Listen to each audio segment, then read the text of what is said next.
Hey guys, this is Vince from AutoIndustriya, and we have a very special guest with us. We have Bianca Bustamante, who has just been confirmed for a W Series seat. Is that right, Bianca?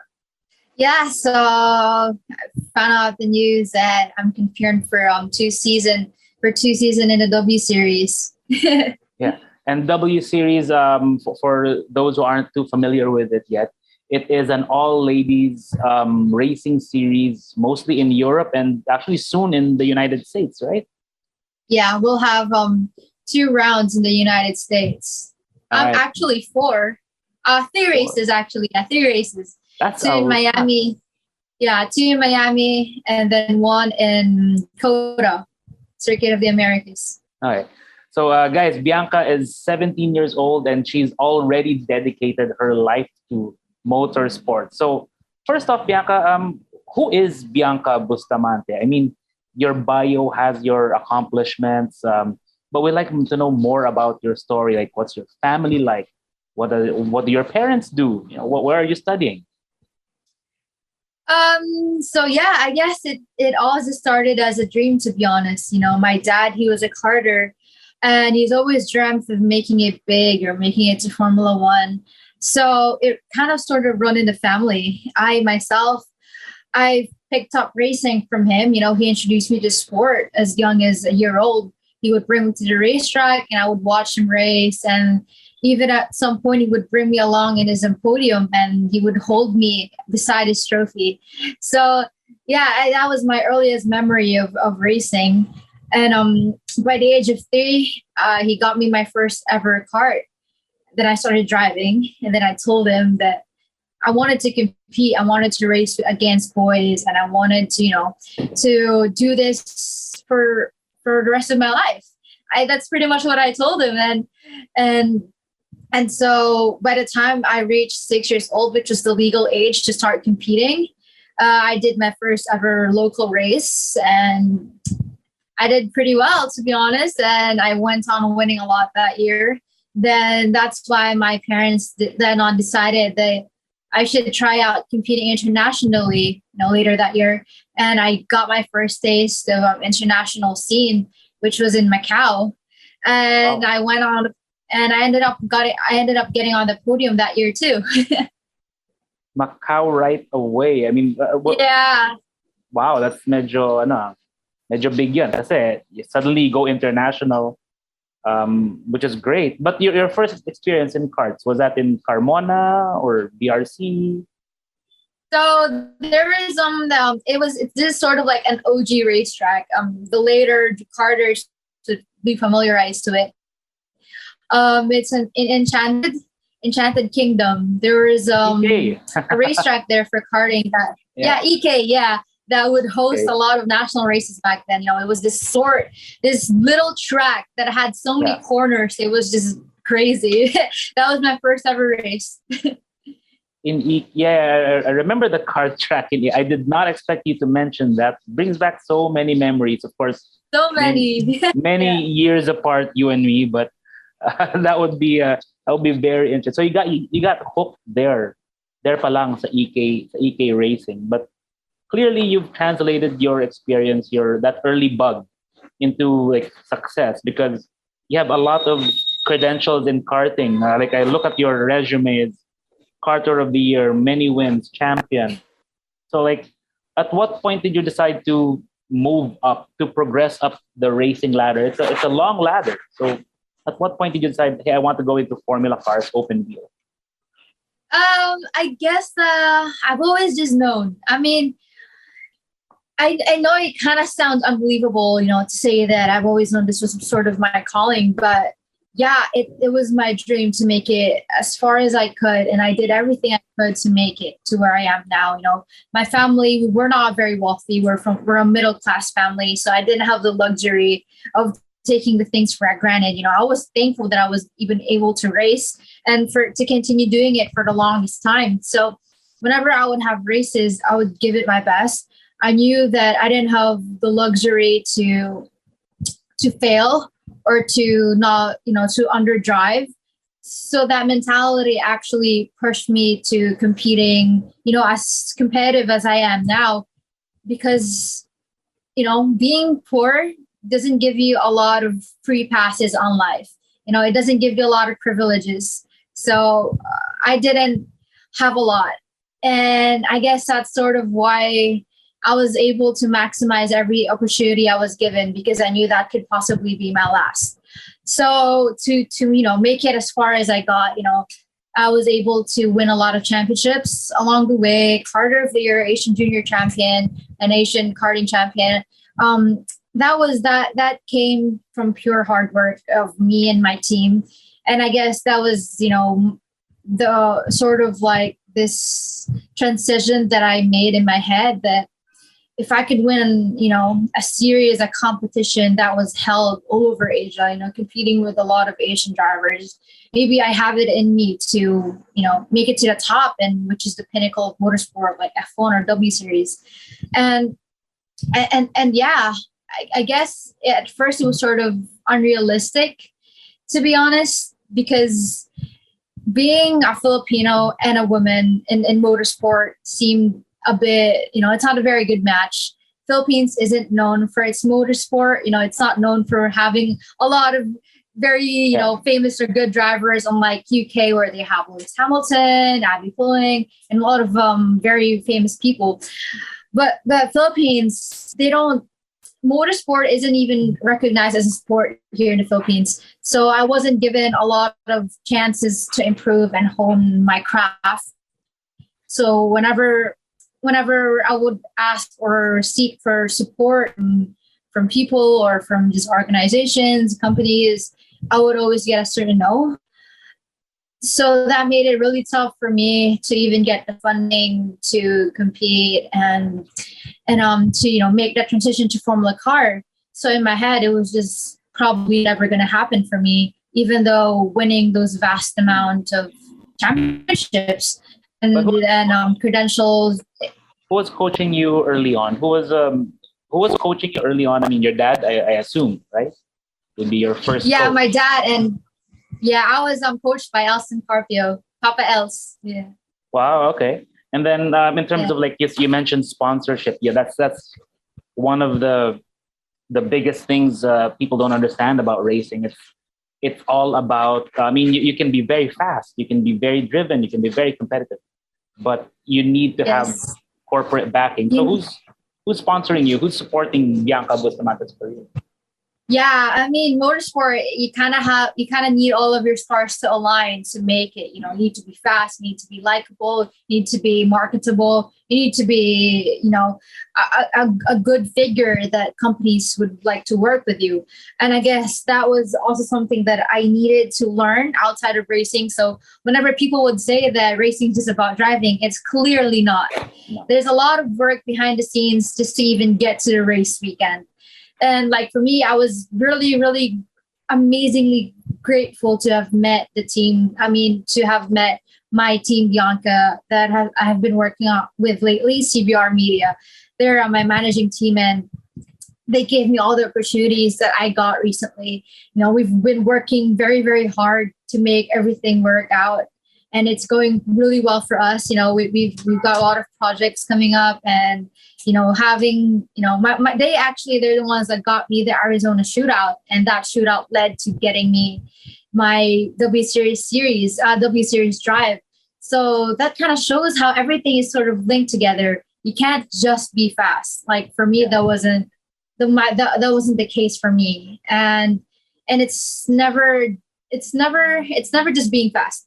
And it's also never just about having money. You need to sort of have a good balance of both. Yeah, definitely. Okay, so let's talk about track, right? What do you think is your biggest strength when you're driving? I mean, do you dive bomb your opponents, or make them fear you, or outbrake them in the car, push them off? I mean, it's karting, you push them off, right?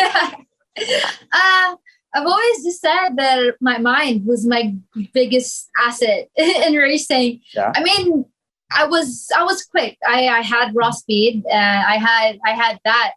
But in the long run, it's not your speed that allows you to win. It's your decision making. It's how you deal with pressure. It's It's how you make those moves that can contribute to a win. It's like those minor details that, works in the head that, like for me, for example, I had to win a championship, and it's not just one race. I had to, I had to be precise with what place I finished. Even though I wasn't quick, I need to finish at least this to save my points for the next round, or save my points in the end. So it's always, my brain is, I guess, always just running around, thinking about everything, calculating things. And that would always pay off in the end. I mean, and also, I guess, my hard work. I worked really hard for everything that I achieved. I would say that I worked the hardest out of all the drivers during the year that I won most of my championships. Just the tracks, I did my best to learn it. Even though that I was the quickest in the practice sessions, I was, still striving for more. I wanted to outbeat myself, and having that mentality, and having a good mental processor linked together, it ended up with me winning, because I was able to make decisions precisely, and I had my hard work to back me up. What do you think is your biggest weakness then? My biggest weakness, I would say my physical, my physique. I think right now, especially, back in karting, it wasn't much. No, it didn't take a lot of physical stuff for me. So I was okay. But then when I moved to Formula cars, I had to work out my neck. There's so much G-force. The car was so heavy. So definitely my physical is something that I need to work on. But I've always just said that, your body, your physique, you can always improve that. You can always work out. But your mind, that's the core of your whole being. So I'd rather have a good mind than a good physique, because I can always work that out, and I'm doing my best to work it out now and prepare myself before the season. You can bulk. I mean, you can always bulk up, add a bit more muscle. Yeah, you can always bulk up. Yeah. That's good. The W Series, that is a Formula 3 spec car, correct? Yeah, Formula 3. That's a big step up. I mean, you stepped up from W Series, from karts straight to W Series. No Formula 4, nothing there in the middle. No. Yeah, that's one of the problems that I faced actually, like mentally, was that I was the least experienced driver. I was sort of like the dark horse that came out of nowhere. Like, who's this girl from Philippines? Why is she like testing in the W Series? She literally came from nowhere. She's never even done a series, like a season at F4. Like the other girls who have done Italian F4, Spanish F4. Some has even done Formula 3. So I literally came from nowhere other than karting. So when I got there, it definitely raised, a lot of attention. That's actually a very green way to go, because normally it's karting, and then you jump into, let's say, Formula Ford or some of the other, or Formula 4 as well. You go to Janetta or like a Vios or some of like the touring cars before you even move to Formula 4. Did you try any of the local series, like Formula V1 with Sila JP? No, I was able to test with a one-day test in the car, but I was never able to do a race or anything. We couldn't find the funding for it, and I guess my heart always was just doing it. I mean, my heart was with single-seater. So even if I did touring cars, I knew that I wasn't going to be happy doing it. So I'm really glad that I was able to land a Formula 3 seat. Touring cars are fun. You can rub each other, not in Formula cars. Yeah. I mean, I've had a lot of people tell me that it's fun because you actually get to experience the close contact racing, unlike in Formula car where it's so dangerous and it's an open racing. But yeah, I guess I just never felt the same adrenaline and rush of driving a Formula. Like, I've never felt the same as when I was driving a Vios car or any touring car. it's just so thrilling to drive a car that's open. Like you feel everything's so low. You feel the wind, and then everything's just so vibrant. And like, yeah, I guess it's like just your own sort of personal, liking. Yeah, I like Formula cars. Well, that's yeah. It's like a go kart, but bigger and faster. Yeah, go kart was faster. Yeah. All right. So that said, now how far are you willing to take your rides? I mean, how much are you willing to dedicate to move up the ranks? I mean, what kind of support do you need to progress into maybe mainstream Formula 4 or Formula 2 even, and eventually, hopefully, Formula 1? Yeah, I mean, I've sacrificed a lot of things for racing. I've, Social life, and I'm willing, huh? social life as well, everything. Yeah, social life, friends. I wasn't able to have sort of a childhood. I sacrificed a childhood. I grew up in the racetrack, so I've never experienced having sleepovers or all like the fun stuff that normal teenagers get to experience. But I guess that it didn't really matter to me because I was just so focused on my goal, which was Formula One. So yeah, Formula One for me is the goal, and right now we're doing our best to make it, to make everything happen. Having and definitely getting the seat in an F3, machinery car is definitely going to help me a lot with my progress and my this learning curve that I have to go through. And yeah, and our next goal is hopefully to get a seat in F3 or an F2. Right. So, how fun is it to beat the boys? Honestly. It's the best feeling in the world. I mean, when I first, like, I love driving, but then I got to experience racing against the boys and racing and everything, scrubbing tires, and I was just like, I want to do this for the rest of my life. It just feels so empowering. It feels so great being the first finisher and seeing those boys behind you, and Oh wow, and yeah, it's a great feeling, and it's always fun. I'm not gonna lie. Some boys can get really really competitive. They're really, they have high pride or sort of ego, so they won't let me win, and that always makes it fun for me because it gets more challenging. I like that attitude of yours, and I do hope you progress further up the ladder, because it's going to be very fun to watch you move up that ladder. But now that we're getting close to our closing, maybe you'd like to invite our viewers to watch your races and follow you on your social media page. Yeah, so hi everyone. I'll be racing in the W Series this year, and I do hope that you tune in and to watch my race. I'll be racing just before F1 does. So if you guys want to stay up, earlier and stuff, and just to watch, I would appreciate it so much to have the Filipino support with me there. It will definitely give me a big boost in my confidence and to have the support. And I want to thank everyone that has been supporting and following along my journey. And I can't wait to start the season and hopefully to make all of you guys proud. And so, yeah. And if you guys do want to follow along my journey, and if you aren't ready, you guys can check out my Instagram account at RacerBia and my Facebook fan page, Bianca Bustamante. I'll be updating my whole trip there, and yeah, I can't wait. I'll see you guys there. And we definitely will be cheering you on. Thank you for your time, Bianca. Guys, thank you for watching. This is Vince of AutoIndustriya and Bianca Bustamante.